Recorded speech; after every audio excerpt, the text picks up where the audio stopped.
find out. Let's see if it's live. It is. It is. Alrighty, let's make sure the sound works. I'm checking. Yes, it's working. Hello, everybody. We're just going to jump on in a few seconds. We're going to start, and we're going to be talking about self-care tonight. If you guys have questions, this is a live event. You guys are able to ask in the chat. So we're just going to wait a couple minutes. We're going to do our theme song to get pumped up, and then we are going to jump in and get started. Again, this is live, so you can add questions in the comment box. So I'm going to click on this, and then I'm going to go ahead and make it a little bit, I don't know what I'm trying to say. I don't know what I'm trying to say. Make sure that I can see your guys' comments. That's all I'm trying to do right now. Oh dear, oh dear, oh dear. All right. I don't see our live video. Where are you?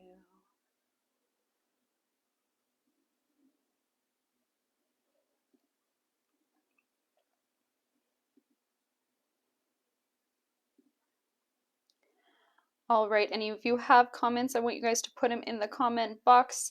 That'll be amazing. Okay. Hello, everybody. All right, so we're going to go ahead and get started. We're going to do the most important part of this whole thing, though.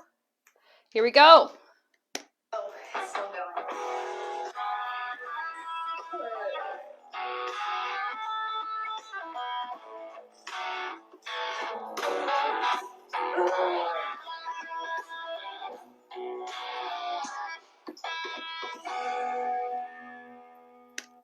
Hey everyone, welcome back to Psych with Dr. DK. I am so excited to be here with you guys. I'm going to go ahead and put everything on so that I can see and hear, and hopefully this is still live on the other side. So hopefully you guys are seeing everything, and you guys are going to be able to add in your comments in the box, and that way I can answer whatever you guys got going. So let's go ahead and jump in. Tonight we're talking about self-care.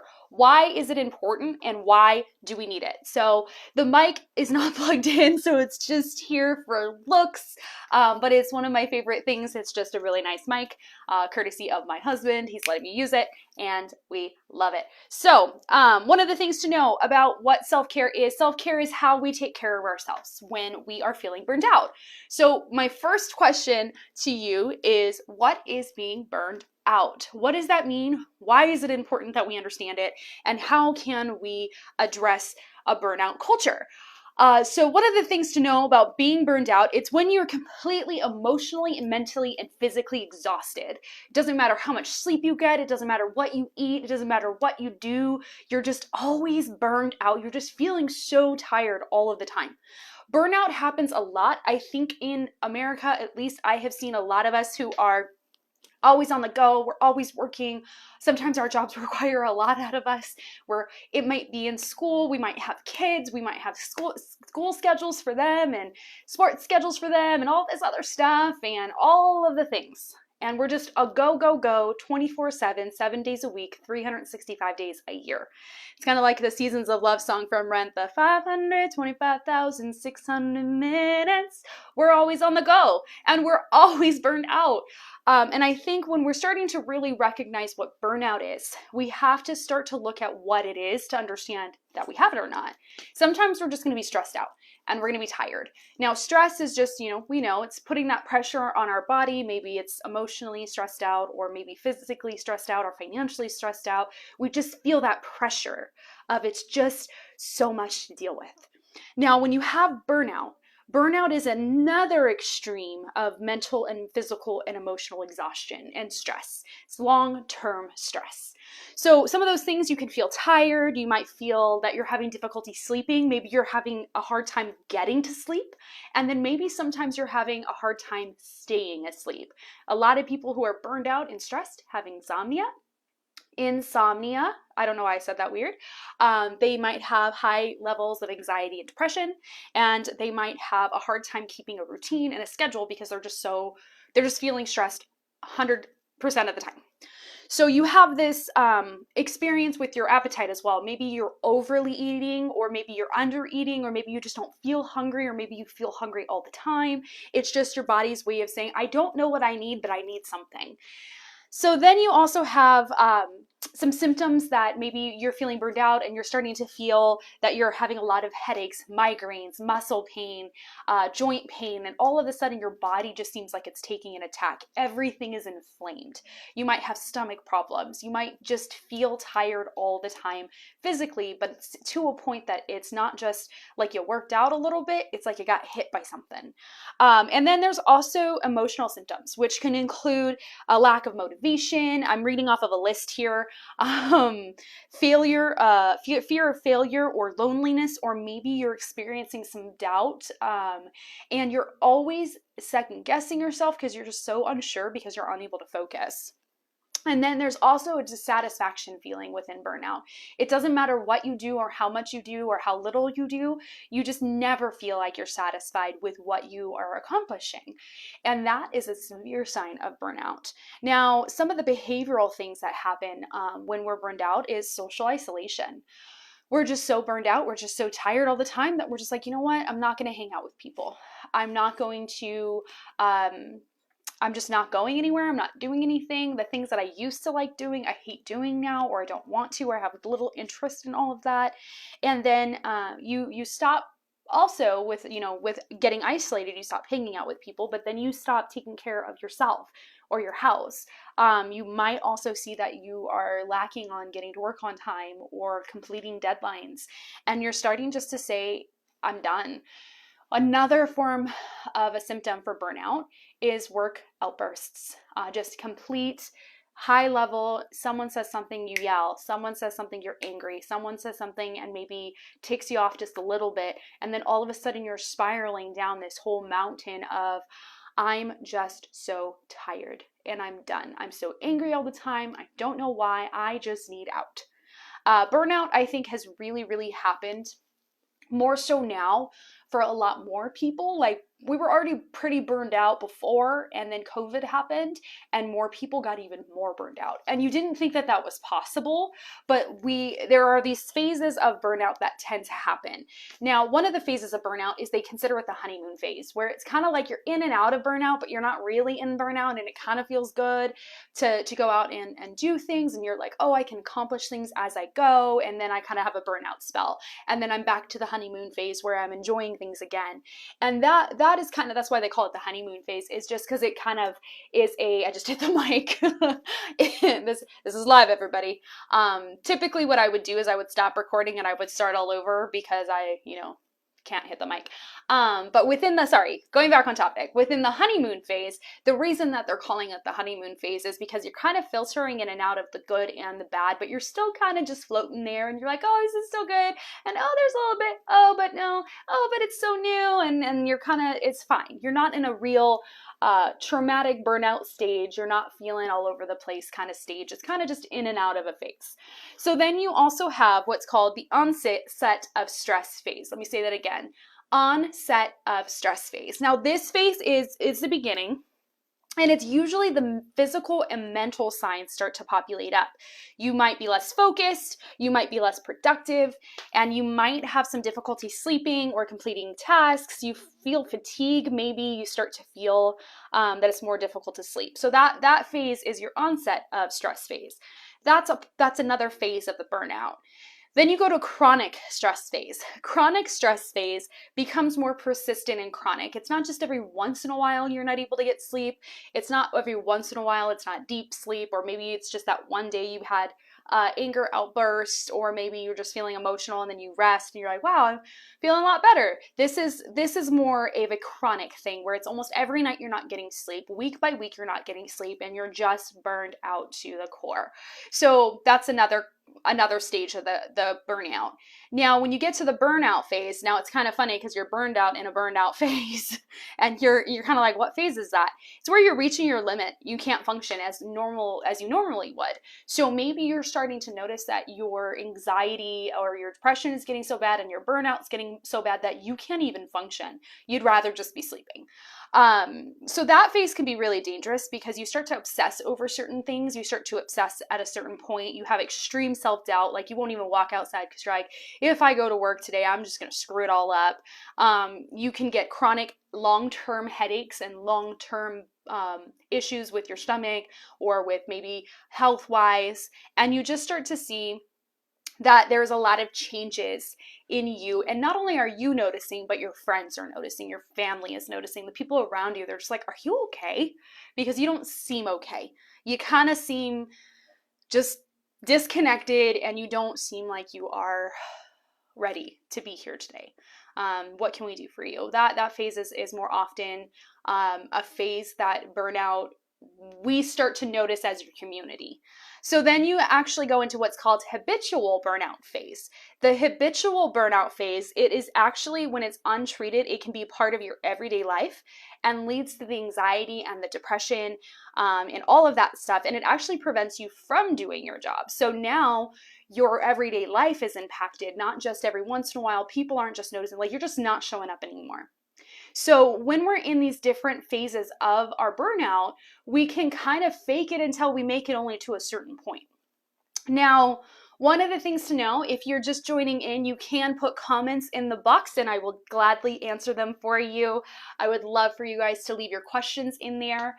But one of the things to know about burnout is it comes and can come in phases. And I remember, and I'm going to share a story because I just think, being personal and being honest about some stuff is really good. There was a period of time in 2019 that I had an extreme case of burnout.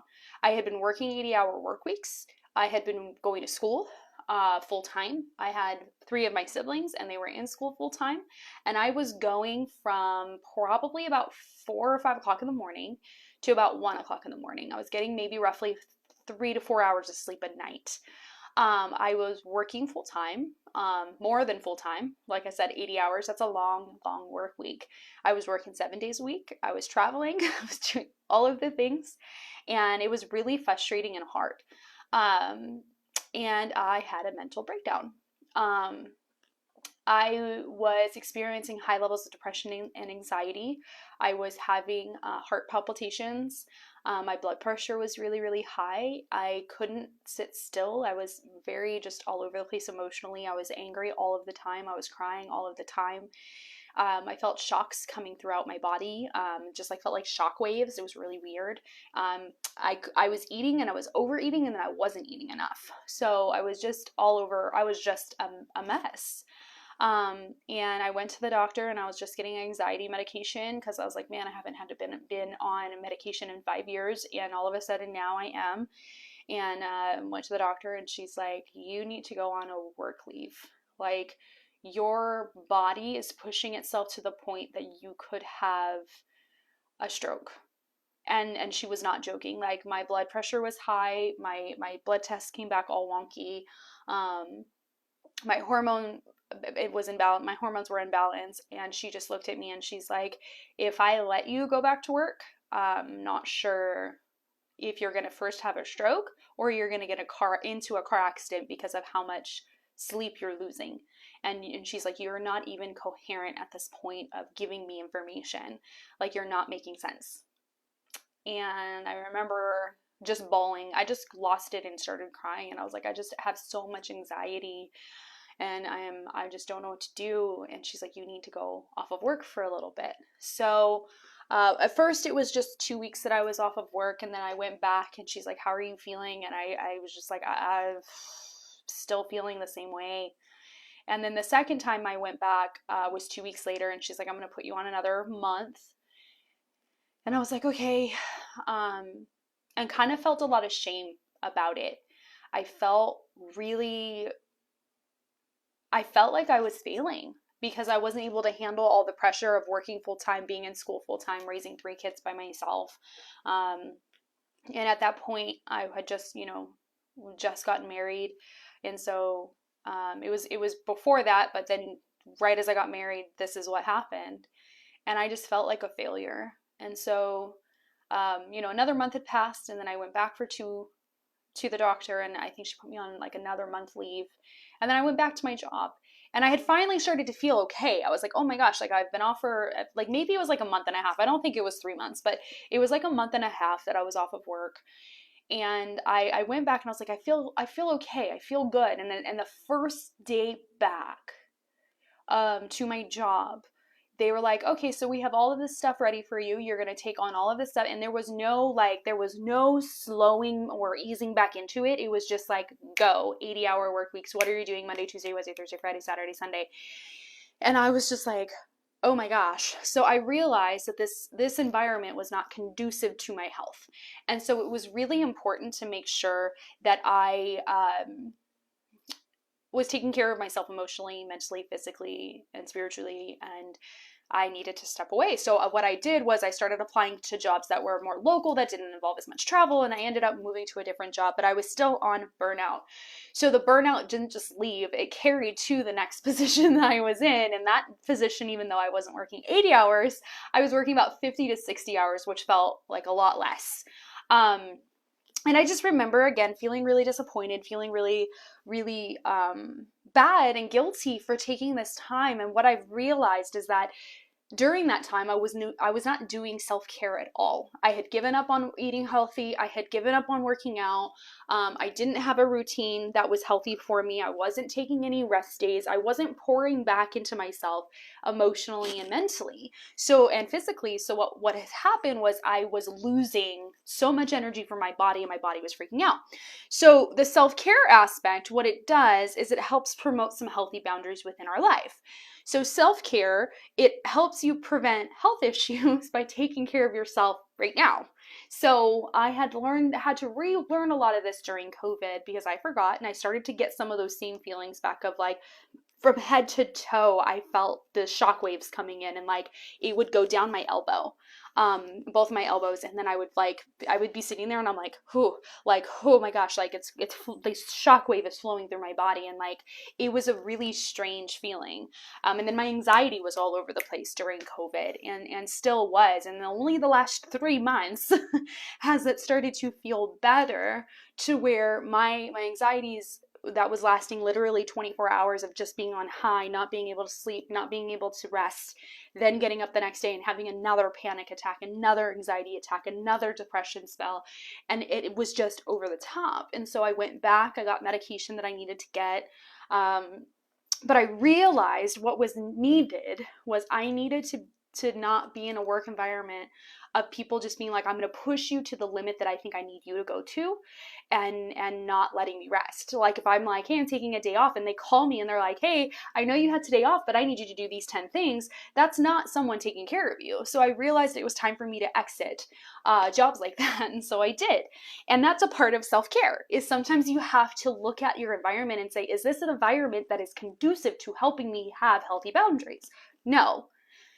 Then you're just taking a paycheck. And that's not what you want. Now, some people will be like, oh, self-love, self-love, self-love, and it means you have to put everyone else down. No, by taking care of ourselves, we have self-love for ourselves, but also we're loving the people better around us, because we are caring for ourselves in a way that helps us take care of other people. And I'm sorry, you can't just drop your kids off and be like, sorry, gotta go self-care myself. Like, you have responsibilities that you still have to take care of. So what are some practical things that we can do? What we can do, some people, it's a massage, to go get a massage to get the stress out of your body, to get your muscles to relax. Sometimes it's working out, so that way you're getting that anger and anxiety or frustration out of your body during a workout. Sometimes it's eating healthy, so that way you're putting healthy foods back into your body, so your body can process the sugar and get your nutrients, and it's taking your supplements and your vitamins and your minerals, and I sound really weird because I've never been that kind of person where I'm like, vitamins and minerals and oh my, like, no, like, just get what you need to have in your body so that your body can do what it needs to do without going on high all the time. And that's where, anxiety and depression and burnout can happen, is when we're not taking care of ourselves and we're ignoring our needs, aka our sleep, taking care of our body by putting food in it, working out, even little things like getting our hair done or our nails done, something that gives energy back to us, hanging out with friends. if we're not doing those things, we're really going to start seeing that in our mind. It's kind of like, what's the point? What's the point of just going to work all the time? And so when I start to realize I'm in a rut, I start to ask myself, like, okay, when was the last time I did a massage? I can't afford a massage. Okay, when was the last time I took a bath? When was the last time I hung out with a friend and just grabbed a drink at Starbucks? Okay, maybe I can't afford Starbucks right now. When was the last time I just walked around a store or went to a walk or worked out? Something that doesn't cost anything outside of my time. And maybe my muscles being sore, like that does hurt sometimes. Like it does, let's be real. Working out is not fun sometimes, but then it can be really great. And I'm starting to really love working out because, and not to an obsession point of working out, but more of just like a relief workout, is that when I'm stressing and I'm feeling anxious and I'm feeling maybe restless too, once I work out, I'm like, okay. And I'm noticing when I do those things, I have a clearer mind, which is really cool. I love that I have that ability to work out and strengthen my body in that way. So I'm going to see, I don't know how long we've been going, but want to keep it short too, because, you know, that could be a lot. But if you have any questions, you guys are welcome to put them in the comments. If you've missed the live video, don't worry. You can still put comments in if you watch this later. But the last thing that I want to say is some of the things that you can do to also help you in self-care with school is to not overwork yourself in the classes. Yes, taking 5 classes can get you done in a year, every semester, but let me ask you, is your mental health suffering because you're taking too many classes? You know, just self-care is so important, especially when you're adding something else to your plate, is to kind of say, okay, I need to speak up and say, I need help in this way. I need accountability in this way. I need friends to know if I've isolated myself for 2 weeks to contact me because I might have forgotten. But there's just a lot of things we can do for self-care. I hope you enjoyed tonight's session. If you have questions, let me know and we can go from there. And before we end, we're going to go ahead and we're just going to do our exit song, because I think our exit song is really cool. And I mean, I don't know, it's kind of weird to have an exit song, but I hope you join me next week, because next week we're going to be talking about a new topic. I will see you next week. You guys have a blast and add your comments to the box.